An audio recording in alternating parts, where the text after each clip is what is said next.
Meus irmãos, nesse momento nós vamos ouvir a palavra de Deus. Eu gostaria que você prestasse bastante atenção à palavra do Senhor nesse momento. Quem está conosco é o pastor Ailton. O pastor Ailton é pastor da primeira igreja presbiteriana de Currais Novos, lá no Rio Grande do Norte. É casado com a minha tia, Meira, ela está ali? Exato. E está aqui conosco e nessa noite vai trazer a palavra de Deus. Só lembrando, irmãos, que o pastor Ailton, há muito tempo, ele foi seminarista aqui na terceira igreja. Que ano, pastor? Eu vou convidar o pastor Ailton, que ele vai trazer a palavra de Deus aos irmãos.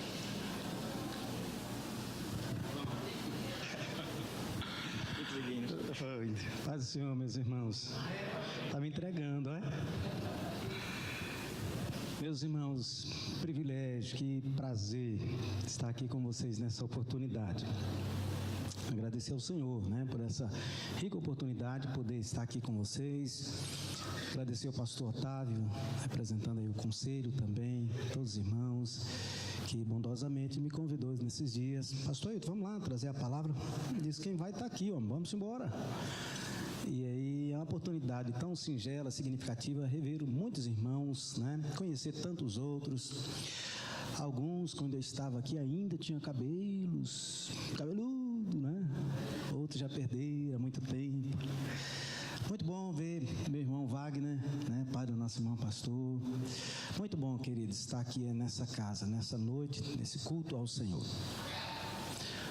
3 mulheres mais lindas estão aqui hoje nessa noite. A minha esposa, por favor, fique de pé. Está com Laila, que é a segunda. E minha sogra. Minha sogra fique de pé, pelo menos. Está ali. Ela é linda, maravilhosa.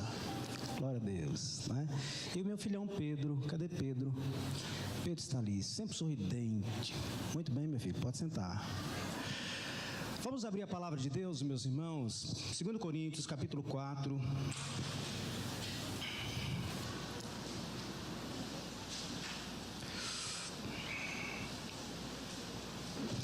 Eu já tive o privilégio de pregar essa mensagem na igreja onde sou pastor. Para quem não me conhece, eu estou pastoreando a primeira igreja presbiteriana lá em Currais Novos. Fica a 180 quilômetros da capital natal. Estamos lá já há alguns anos, por direção do Senhor. E em um dos momentos tive a satisfação, o desafio, claro, também de partilhar com os meus irmãos essa palavra que vos trago nessa noite. Não minha palavra, mas a palavra do Senhor, num texto que eu quero estar certo que os irmãos já conhecem muito bem, capítulo 4, dos versos 16 ao verso 18, que tem aqui na minha Bíblia atualizada o título: O Desígnio e Efeito das Aflições. E eu quero partilhar hoje com vocês um pouquinho triunfando sobre as aflições da vida. Uma coisa é a gente saber que a gente enfrenta todo dia isso, Mas a outra coisa completamente diferente é saber como a gente enfrentar sem necessariamente envergonhar o Evangelho de Jesus, sem necessariamente nos apresentar como fariseus, que tem toda uma aparência de discípulos de Jesus, mas que não tem nada a ver com Jesus. E eu quero fazer uso nessa oportunidade, nesse texto, dessa segunda carta aos Coríntios, capítulo 4, versos 16 a 18. Lerei o texto, os irmãos acompanhem a leitura e depois, por favor, mantenham as vossas Bíblias abertas para considerarmos o que Deus tem a nos falar nessa oportunidade. O texto diz assim para nós: Por isso, não desanimamos, pelo contrário, mesmo que o nosso homem exterior se corrompa, contudo o nosso homem interior se renova de dia em dia. Porque a nossa leve e momentânea tribulação produz para nós eterno peso de glória acima de toda comparação, não atentando nós nas coisas que se veem, mas nas que se não veem. Porque as coisas que se veem são temporais, e as que se não veem são eternas. Amém, meus irmãos? Essa é a palavra que Deus tem para nós. Queria convidar você mais uma vez a orar comigo. Quero convidar você a fechar os seus olhos e vamos mais uma vez orar ao Senhor. Bondoso Deus e Pai, muito obrigado pelo privilégio, Senhor, de agora podermos ouvir a Tua palavra. estarmos certos de que o Senhor fala, que o Senhor está aqui e que essa palavra não voltará vazia. Portanto, Senhor, mais uma vez eu clamo ao Senhor em nome de Jesus, que o Teu Espírito Santo aplique, ó Deus, essa palavra nos nossos corações de tal maneira que ao sairmos deste lugar nessa noite, saiamos, ó Deus, completamente diferentes, profundamente abençoados pelo poder que há na Tua palavra. E como cantamos nessa noite ao Senhor, pela fé, nós acreditamos que o Senhor continuará falando às nossas vidas, dessa feita por meio da pregação da Tua palavra, em nome de Jesus. Amém e amém. Mantenha aí a sua Bíblia, por favor, aberta. Vamos considerar algumas verdades preciosas à luz desse tema, triunfando sobre as aflições da vida. Ao ler esse texto, me vem à memória um fato inusitado que aconteceu com uma certa senhora. Um certo assaltante chegou e deu voz de assalto para uma senhora dizendo: passe a bolsa ou a vida. E ela disse: oxe, não tem problema não, meu filho, pode escolher ou a vida ou a bolsa, porque tanto minha vida quanto a minha bolsa, ambas estão vazias. Por incrível que pareça, existem muitas vidas assim, vazias, vidas que estão completamente vazias. Vidas sem sentido, sem alegria, sem cor, sem brilho, vidas sem propósitos, vidas completamente desanimadas, sem nenhuma perspectiva, sem nenhuma esperança e, por que, claro, não dizer, vidas sem Deus. É fato, é verdade, meus irmãos, que as angústias da vida, as aflições da vida, os sofrimentos, as mazelas, as mais diversas situações que a vida em si nos proporciona, faz, querendo ou não, parte da nossa existência. Faz parte da vida de milhares de pessoas. Basta a gente ver, por exemplo, nas filas dos hospitais, nas favelas. Basta a gente ver nos presídios da vida, nas calçadas das grandes e pequenas cidades, sempre a gente se depara com situações semelhantes a estas aqui mencionadas. E é claro, se as nossas autoridades atentassem e fizessem alguma coisa nesse sentido, certamente isso não existiria, ou pelo menos seria de uma maneira menos dolorosa para a vida de muitas e muitas pessoas que lamentavelmente têm vidas ou levam uma vida assim, sem sentido, uma vida sem Deus. É claro, meus irmãos, que não diferentemente, nós cristãos, nós discípulos do Senhor Jesus, nós que amamos e servimos e somos apaixonados por esse Deus que não nos despreza, que não nos abandona, nós também enfrentamos aqui, ali e acolá situações assim. Às vezes uma situação mais delongada do que outra, mas nós não temos como negar essa realidade triste, dolorosa, intensa e para alguns até parece até sem fim. Mas a despeito disto, meus irmãos, o que nós nunca devemos esquecer é que, a despeito de nós também não estarmos isentos dessas situações, nós precisamos permanecer acreditando naquilo que o Senhor nos diz na sua palavra, de que Ele nunca nos abandonará. Ele sempre estará conosco. É verdade que nem sempre nos livrando dessas aflições da vida, mas Ele sempre vai estar muito presente, muito junto de todos nós. Por isso, um dos seus nomes é Emanuel, o Deus conosco, o Deus presente, o Deus aqui, o Deus agora. Por incrível que pareça, o apóstolo Paulo, quando ele escreve essa segunda carta aos nossos irmãos da cidade de Corinto, ele não somente sabia disso, ele não somente ensinou isso para aqueles irmãos, mas ele experimentou essa realidade no seu dia a dia, por não negar a sua fé em Jesus Cristo, a sua semelhança, a nossa semelhança, aqui e agora, por exemplo. Quando ele escreveu essa carta, essa segunda epístola, dizem os historiadores que era o ano 55 da nossa era. Ele estava numa cidade da Macedônia, na Grécia, chamada Troas. E ele então escreve para esses irmãos lá da cidade de Corinto essa segunda carta, com alguns propósitos. Permita mencionar aqui alguns deles. O primeiro deles, a gente percebe no capítulo 1, capítulo 2, que foi de expressar a sua sincera e verdadeira gratidão por saber da reação daqueles irmãos ao receberem a primeira carta que Paulo escreveu, que é conhecida como uma carta severa, uma carta dura, uma carta muito mais disciplinada do que consoladora, em função da situação carnal que aqueles nossos irmãos estavam levando lá na cidade de Corinto. E Paulo, por exemplo, quando escreve o capítulo 1, ele diz que não pôde nem ir falar com aqueles irmãos porque estavam vendo carnalidade no meio deles. E agora, quando ele é informado da maneira como esses irmãos receberam essa carta, ou seja, eles entenderam e reteram a palavra, e eles obedeceram e procuraram torná-la prática na vida, Paulo então escreve, e aí você tem esses 2 primeiros capítulos, uma gratidão indizível no coração, porque eles compreenderam a mensagem do Senhor, ainda que de maneira muito exortativa.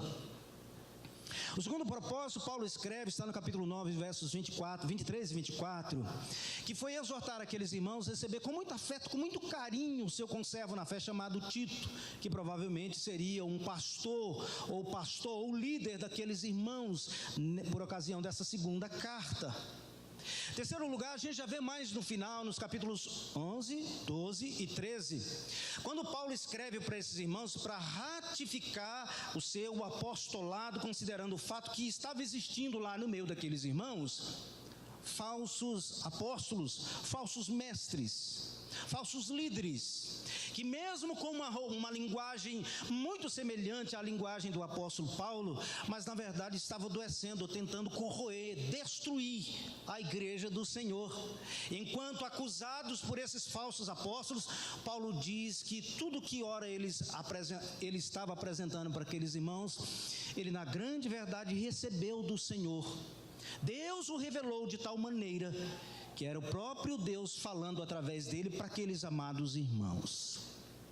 Por incrível que pareça, o contexto que envolve esse texto que eu li aqui, que volta a mencionar um texto muito conhecido para nós, o apóstolo Paulo então está escrevendo para esses queridos, para certificá-los de que, na verdade, as angústias, os açoites, os abatimentos, os abandonos, os desânimos, perplexidades, perseguições, tribulações, tudo isso faz parte na vida daqueles, mesmo que sendo fiéis a Deus, é só uma questão de tempo.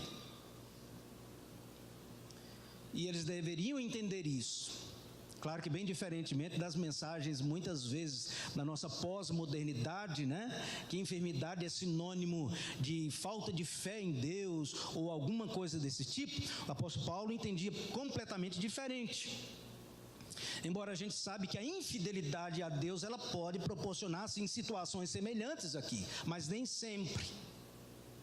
Essas situações, elas fazem sim parte da vida do povo de Deus. E aí você tem os versos 7, verso 8 em diante, quando ele mostra para aqueles irmãos. Todavia, ele diz categoricamente que nenhuma destas situações, ou nem todas estas situações, elas podem, meus irmãos, destruir a igreja do Senhor, que é salva, comprada, remida pelo sangue do Cordeiro, que já é muito mais vitoriosa em Cristo Jesus.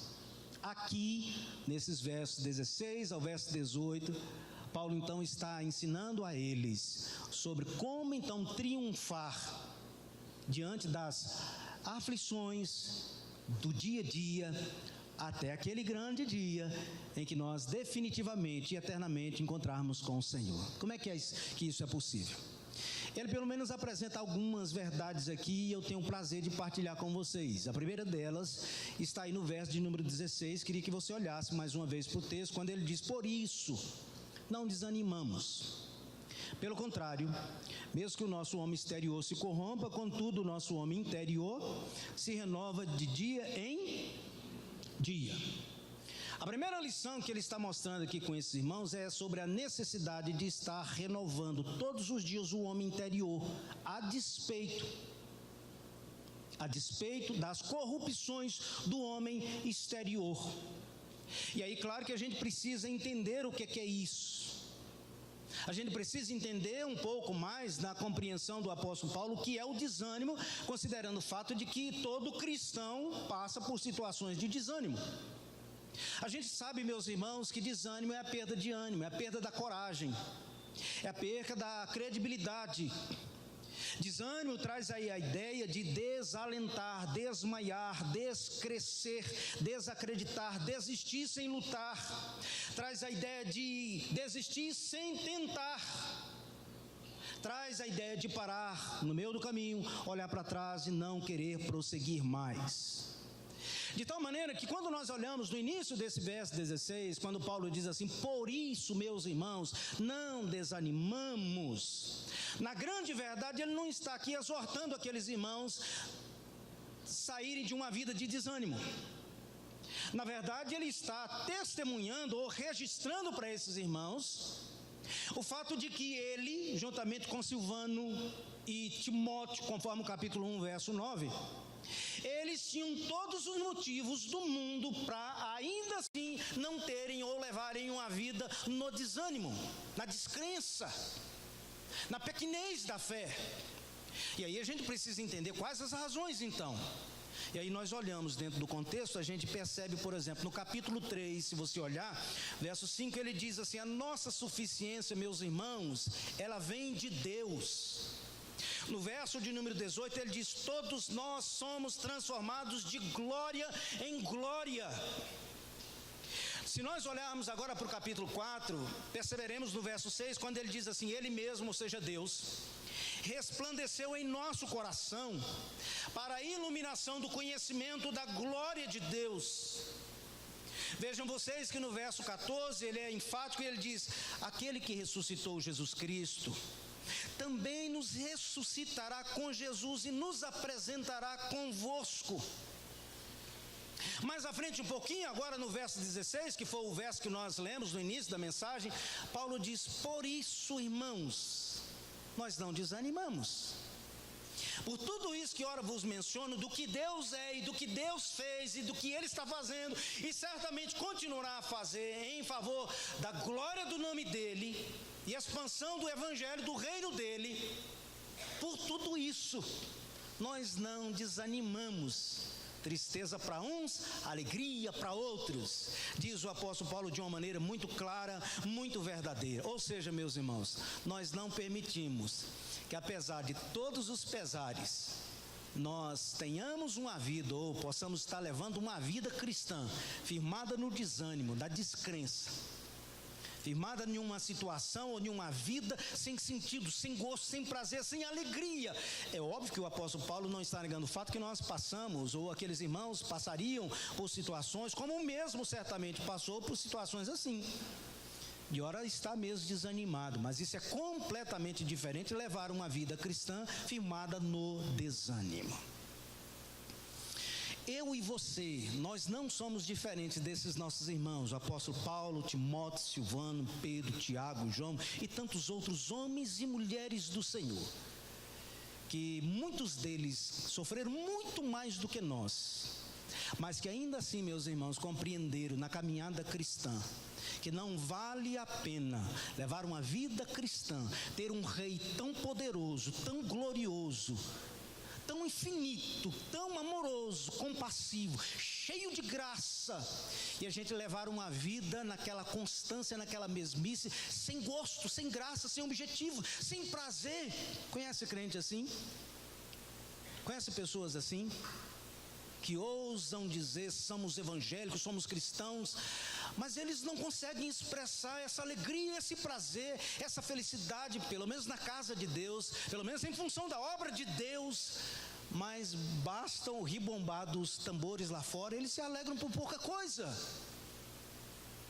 Aqui está um segredo, meus irmãos, que nós nunca devemos esquecer, de que no Senhor Jesus nós podemos sim ter uma vida constante, diária, sistemática na nossa caminhada, com prazer, com deleite precioso naquele que não desiste da gente, daquele que olha por nós, daquele que intercede por nós, daquele que não nos abandona, daquele que não nos deixa parados ou caídos no meio do caminho, mas que nos levanta, que nos sustenta, sendo fiel, mesmo sendo muitas vezes infiéis com Ele.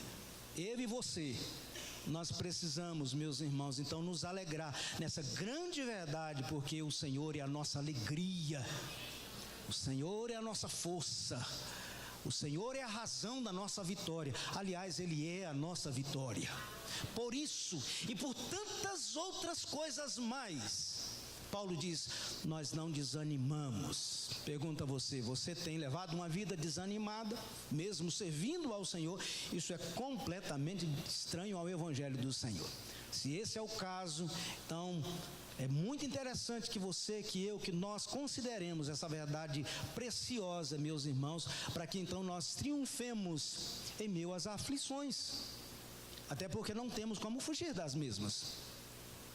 É preciso que nós então não permitamos que o nosso homem interior fique desanimado, esse homem espiritual, mesmo que o nosso homem exterior se corrompa. É claro que o homem exterior que ele está colocando aqui é a nossa vida, é a nossa carne, é a nossa matéria.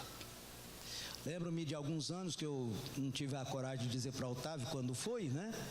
Mas lembro, ainda jovem, mais jovem um pouco, né? Quantos que hoje eu contemplo, né? Vejo que já estão bem mais amadurecidos. Esse homem exterior vai acabando. Eu estava entrando ali com o irmão, não sei se é um presbítero ou se é um diácono, estava me acompanhando até o gabinete pastoral e compartilhando com ele, poxa vida, acho que eu estou ficando bem velho, não tem mesmo como fugir disso. Esse homem exterior vai acabando, a gente vai se cansando. As cãs, como diz a palavra do Senhor, elas vão aparecendo. E ainda que isso seja corrompido, meus irmãos, e seja até destruído, e certamente um dia será.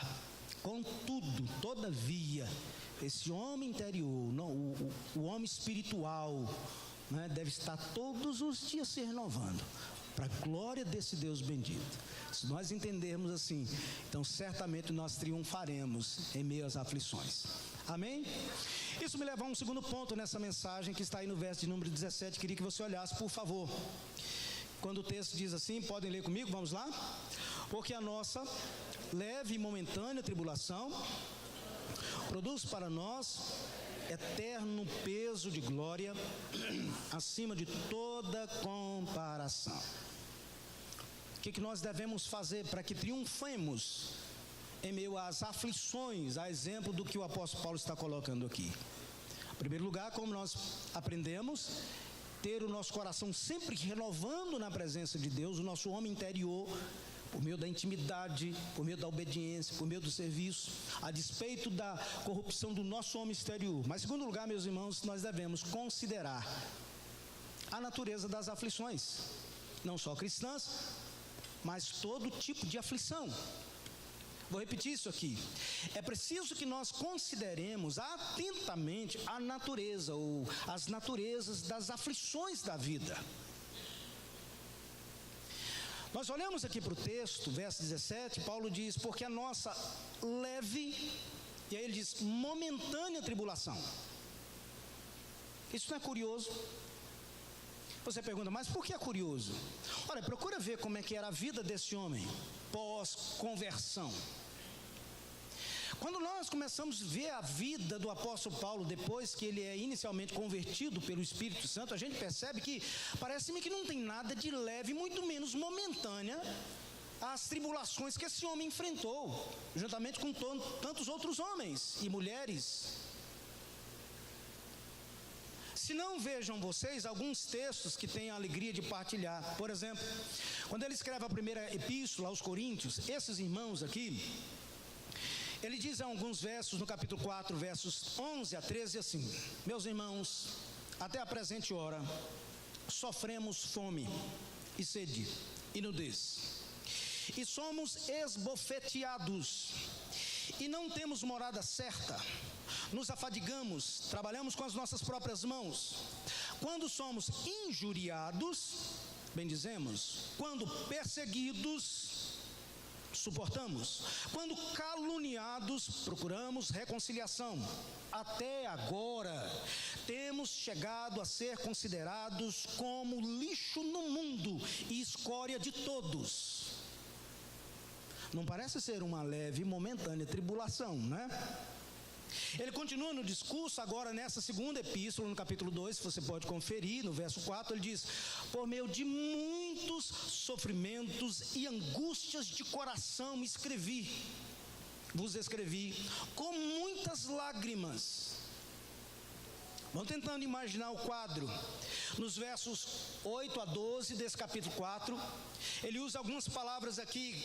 Em tudo. Quero enfatizar isso aqui. Em tudo. Ele diz: somos atribulados, perplexos, perseguidos, abatidos, levando sempre no corpo o morrer de Jesus. Em tudo. Mais à frente um pouco, no verso de número 11, ele diz: somos sempre entregues à morte por causa de Jesus. Somos sempre, constância, sofrimento diário, paulatino, sistemático. No verso 12 ele diz: em nós opera a morte. Quando? Todo dia, todo momento, em toda circunstância. Há outros versículos que Paulo diz, chega até a dizer que sentia cheiro de morte. Aquela concepção de que a qualquer momento ele poderia ser ceifado por causa da sua convicção, da sua fé em Jesus Cristo. Mais à frente um pouquinho, ainda nessa epístola, capítulo 7, verso de número 4, ele diz: meus irmãos, muito grande é a minha fraqueza para convosco. E aí ele ainda diz no verso 5 do capítulo 7, porque chegando nós à Macedônia, nenhum alívio tivemos. E aí eu volto à questão. Ora, em que sentido então esse homem, à luz de tantos versos que testificam e testemunham que essas aflições, elas não eram em nada leves e momentâneas, está dizendo para aqueles irmãos aqui: meus irmãos, não desanimamos, porque ainda que o nosso homem exterior se corrompa, contudo o nosso homem interior se renove dia após dia, porque a nossa leve e momentânea tribulação. Poxa vida, mas como assim? E aí é preciso a gente entender o que ele está dizendo. Primeira coisa que ele não está ensinando aqui, meus irmãos, uma questão de masoquismo, que é aquela loucura ou louquice, né, que alguém possa ter, né, quando está enfrentando aflições, perigos, enfim, passando por agruras na vida. O camarada é um pouco, né, débil, ele está meio pirado, doidão, na noia, como a gente diz lá onde a gente mora, né, no Rio Grande do Norte, está com a noia, meu velho, na doideira na cabeça, e ele está alegre porque ele está sofrendo. É claro que Paulo não está dizendo isso, porque ele testemunhou do seu sofrimento. Mas em que sentido ele então diz que essas aflições elas eram leves? No sentido de que ele, Silvano, Timóteo e todo o povo de Deus em Jesus pode suportar. Amém ou não?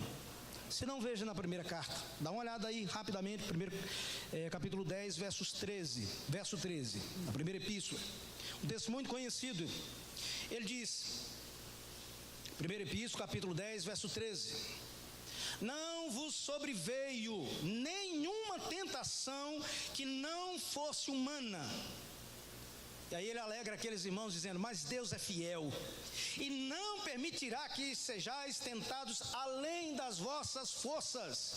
Pelo contrário, juntamente com a tentação, vos proverá livramento, de sorte que possais suportar. Glória a Deus por isso. É nesse sentido, meus irmãos, que Paulo ousa dizer para aqueles irmãos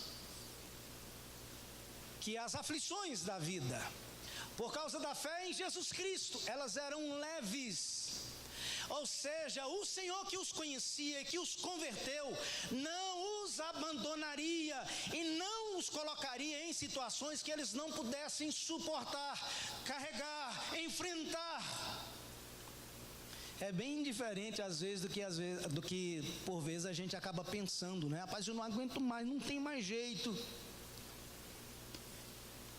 Deus está com a gente. Paulo está dizendo aqui, juntamente com essas aflições, Ele vai prover. Ele não desiste, Ele não abandona, Ele sustenta.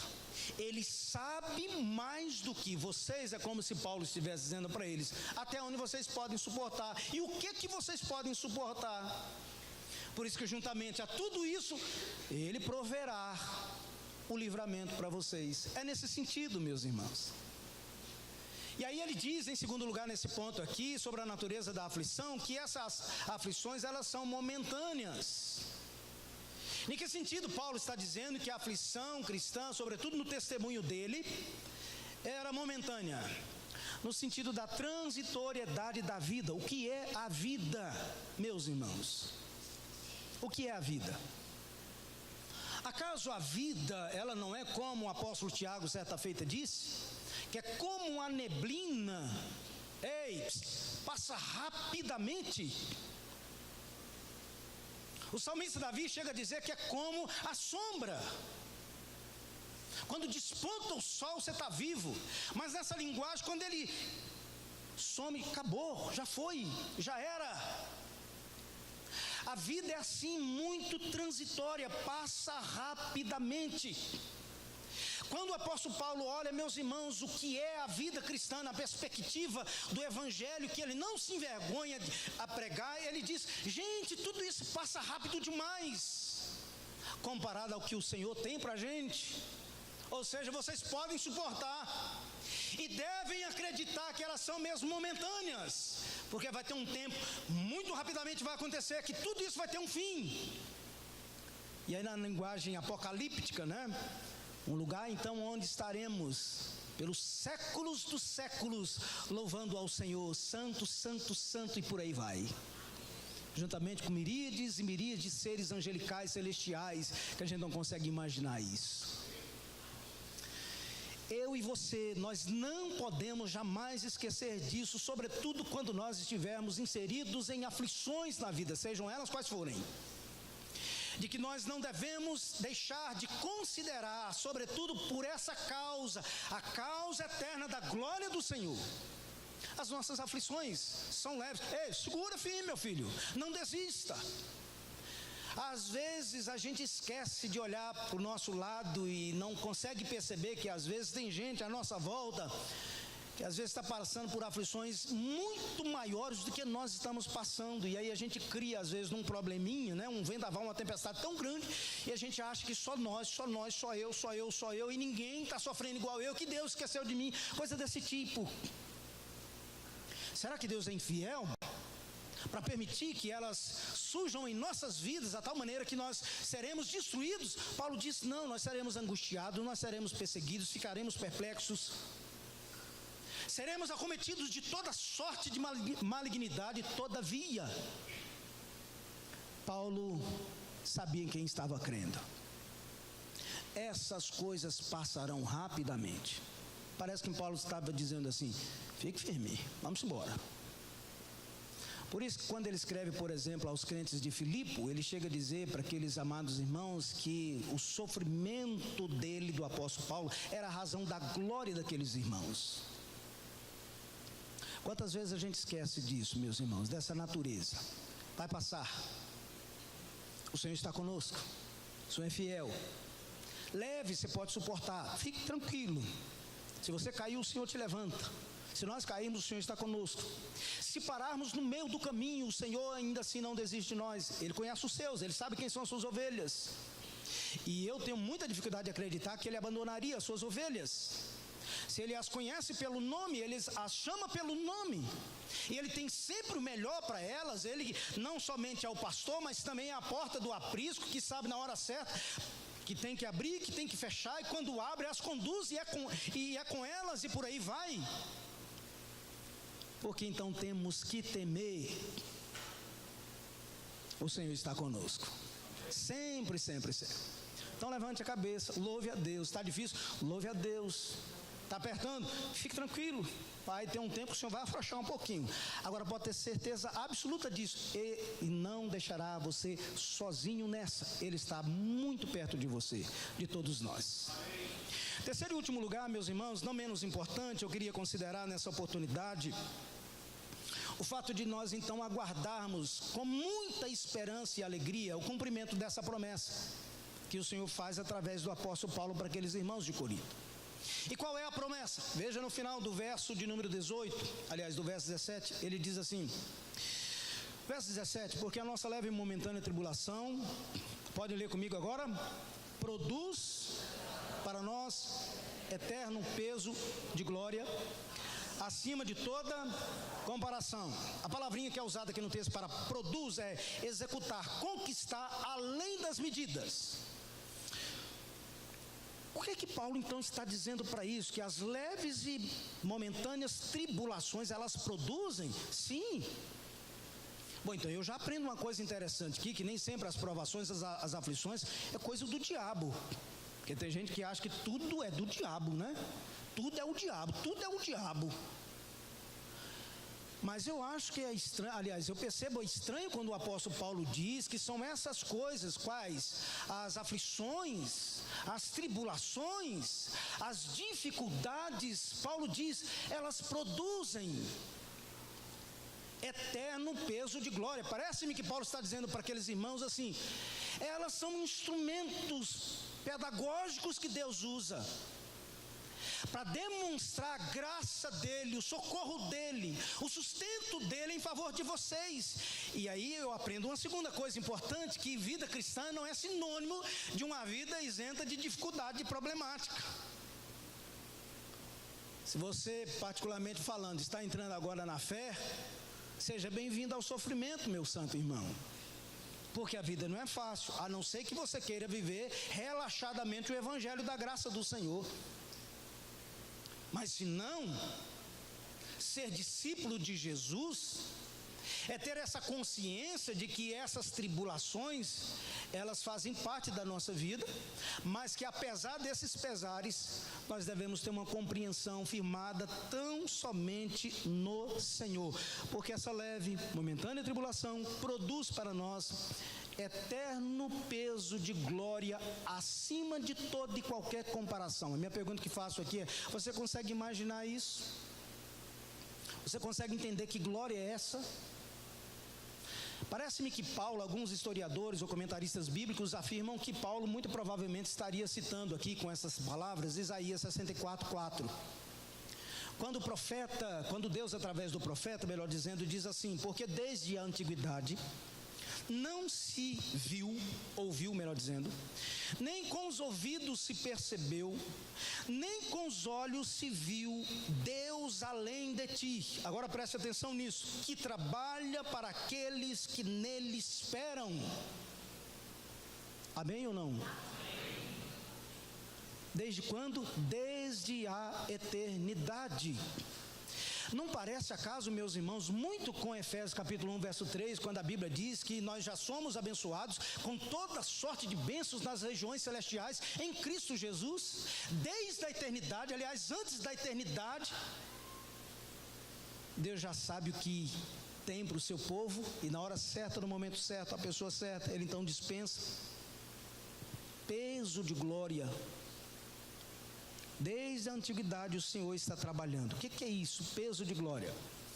Eu confesso aos irmãos que quando eu estava examinando esse texto, todos os comentários que eu usei, todos eles tiveram uma dificuldade incrível de tentar interpretar esse peso de glória que Paulo está tendo aqui como revelação da parte de Deus. À semelhança daquele texto quando João diz assim, porque Deus amou o mundo de tal maneira.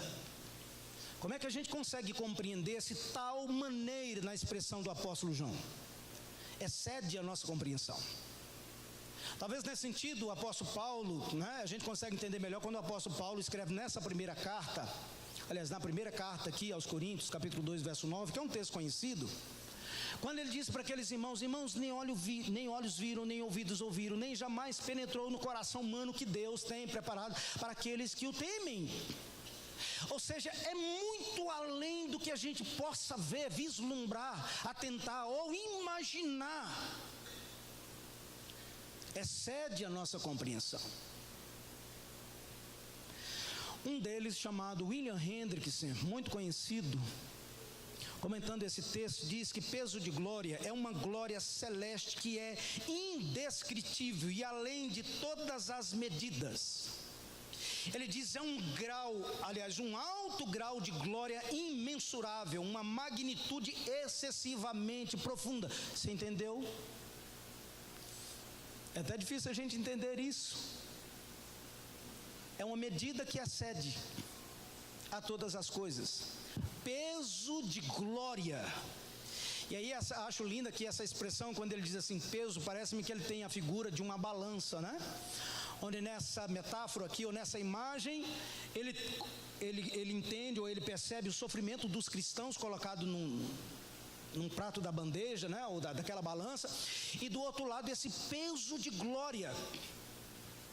E talvez tentando desafiar esses irmãos para que eles percebessem isso. Eterno peso de glória, completamente diferente de momentânea e leve tribulação. Isso não é maravilhoso, irmãos? Por isso que Jesus Cristo disse: no mundo vocês terão aflições, mas eu venci por vocês, e em mim vocês vencerão também. Eu estou absolutamente certo, ó amados irmãos, que nós também não devemos esquecer disso jamais. Nós precisamos todos os dias estar aguardando ansiosamente esse dia glorioso, como descreve aqui o apóstolo Paulo nesse texto, onde nós haveremos de desfrutar pelos séculos dos séculos esse peso de glória na presença do Senhor. E aí então nós entenderemos finalmente, completamente, o que é que o apóstolo Paulo estava dizendo, com leves e momentâneas aflições ou tribulações na vida. Será que nós estamos vivendo de tal maneira, meus irmãos, que testifique realmente isso que o apóstolo Paulo está exortando agora para aqueles irmãos, para que eles, na verdade, tivessem essa percepção de que aqueles seus sofrimentos pela causa do evangelho do Senhor não era um sofrimento à toa, em vão, sem sentido, sem propósito, mas que vale a pena ser envergonhado, vale a pena ser perseguido, vale a pena ser tentado, vale a pena perder, se for o caso, tudo e todos, vale a pena até mesmo, meus irmãos, perder a vida por essa causa, que é uma causa eterna, maravilhosa. Por isso que Paulo, certa feita, chegou a ponto de dizer: meus irmãos, eu prefiro partir e estar com o Senhor do que estar com vocês, mas em função da missão que o Senhor me deu, eu tenho que estar com vocês, porque o lugar que Deus tem é incomparavelmente melhor. Eu não sei, na verdade, como é que está a sua vida, muito provavelmente você não sabe como é que está a minha, às vezes nós mesmos não sabemos muito bem como é que está a vida um do outro, como irmãos uns dos outros. Mas é de fundamental importância, meus irmãos, considerando o fato que os nossos dias também não são dias bons, são dias maus, dias difíceis. Eu particularmente acredito que os nossos dias não irão melhorar, respeito àqueles até que acreditam, mas quando a gente olha para a palavra de Deus, é muito mais fácil acreditar que as coisas vão piorar cada vez mais. É de grande valor que mesmo que sejamos levados às últimas consequências por causa da fé em Jesus Cristo, nós devemos permanecer assim, não desanimando, mesmo que viermos a sofrer. O nosso homem interior tem que estar na bênção com o Senhor, renovados todos os dias, ansiedade, desejo, prazer de servir mesmo, de louvar a Deus, perseverar na oração, de perseverar na leitura da palavra, insistir na evangelização, acreditar no poder de Deus, buscar intimidade com Ele, vida santa, vida no altar, viver para Ele, porque muito se aproxima o momento então onde nós estaremos e desfrutaremos para todos sempre de algo que excede a nossa compreensão, e aguardarmos, meus irmãos, essas verdades. Como é que a gente faz isso? O verso 8 conclui para nós: olhando firmemente para as coisas que nós não vemos, porque as coisas que nós vemos, Paulo diz aqui, elas são temporais, passageiras. Agora, aquelas coisas que nós não conseguimos ver, ou seja, as coisas espirituais, estas sim são coisas eternas. Para elas nós devemos olhar. E como diz o escritor aos Hebreus, olharmos firmemente para o autor e consumador da nossa fé. Eu sei que às vezes, não diferente de mim, você pensa em desistir. Se não pensa, às vezes dá vontade. Quando você olha para tudo que lhe cerca, quando você acaba não só vendo, mas sendo alvo de situações em que sua fé é questionada. Muitas vezes nós somos terrivelmente, meus irmãos, tentados. Mas aqui nós temos um exemplo. E aí você pode perguntar: mas pastor, o senhor não conhece a minha vida, o senhor não conhece a minha aflição, o senhor não conhece as minhas provações. É verdade. E aqui para nós, eu não tenho muito desejo de conhecer, não. Por isso que o Senhor fala assim. Bom, meus irmãos, a despeito de eu não conhecer, eu posso dizer para você que nós temos aqui um exemplo, dentre tantos, que nós podemos fazer uso e devemos fazer uso e permanecermos, apesar de todos os pesares, você e eu, todos nós, povo de Deus, aqueles que amam sinceramente ao Senhor e que aguardam ansiosamente novos céus, nova terra, onde o nosso louvor não se cessará jamais, amém? Onde nós não sentiremos sono, cansaço, jamais, mas estaremos diante do Rei dos Reis, um alto e sublime trono, com seres angelicais que excedem a nossa imaginação. Então nós o louvaremos pelos séculos dos séculos, para o louvor da glória dele. Para isso Deus te criou, para isso Deus te converteu, e é por causa disso que ele não desiste de todos nós, sobretudo do seu povo. Portanto, ao você sair daqui dessa noite, saia com isso queimando o teu coração, dessas verdades que devem estar norteando todos os dias. Quando pensar em desistir, quando alguma coisa se levantar, ou algumas coisas, traga à sua mente aquilo que pode lhe trazer esperança e segurança para a glória eterna dele. Amém, queridos irmãos? Quero convidar você de pé, nós orarmos e encerrarmos essa mensagem agradecendo ao Senhor. Eu sei que aqui nós enfrentamos tudo isso, mas acolá, ali, haverá um lugar de glória. Então nós podemos nos alegrar sempre no Senhor. Vamos orar? Pai querido, muito obrigado por essa palavra. Muito obrigado, Senhor, porque o Senhor testifica mais uma vez no nosso coração que o Senhor está conosco sempre. E que apesar, Senhor, de todos os pesares, das aflições e tribulações, das angústias, das necessidades, ó Deus, e de tantos temores que muitas vezes se levantam contra nós para nos destruir. Ah, Senhor, como é maravilhoso sabermos que ainda assim no Senhor somos muito mais que vencedores. E que, ó Deus, não é em vão a nossa fé, muito menos o nosso trabalho ao Senhor. Muito obrigado porque o Senhor não desiste de nós. Muito obrigado porque é o Senhor que nos sustenta, ó Deus. É o Senhor que nos renova. É o Senhor que segura em nossas mãos. É o Senhor que nos dá o sentido verdadeiro da vida. É o Senhor que fala sempre ao nosso coração: não temas, não te desanimes, mas creia, eu sou contigo, ó Deus. Ajuda-nos para que nesses dias maus nós possamos ter essa mensagem ardente no nosso coração, Senhor, para que nós não desviemos nem para a direita nem para a esquerda, mas possamos firmemente continuar olhando para o Senhor como autor e consumador da nossa fé. Continue avivando a tua igreja, Senhor. Continue avivando a tua liderança. Continue, ó Deus, florescendo e frutificando, ó Deus, na vida dos teus servos, para a glória do teu nome.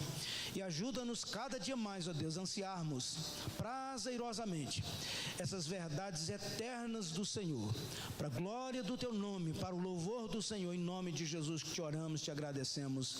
Amém. E amém. Podem assentar, amados irmãos, a palavra está aqui com o pastor Otávio. Mais uma vez a nossa gratidão, o privilégio de participarmos desse momento prazeroso com os queridos, na alegria de um dia poder voltar e revê-los também na paz do Senhor. Ore por nós, ore por nossas vidas. Estaremos voltando já no final do mês para o Rio Grande do Norte, lá nessa cidadezinha chamada Currais Novos, com inúmeros desafios, não diferentes dos desafios aqui dos irmãos, mas orem por nós, para que Deus continue nos dando sabedoria, graça, intrepidez, para que no abrir e fechar dos nossos lábios o nome dele continue sendo glorificado. Um abraço, Deus abençoe.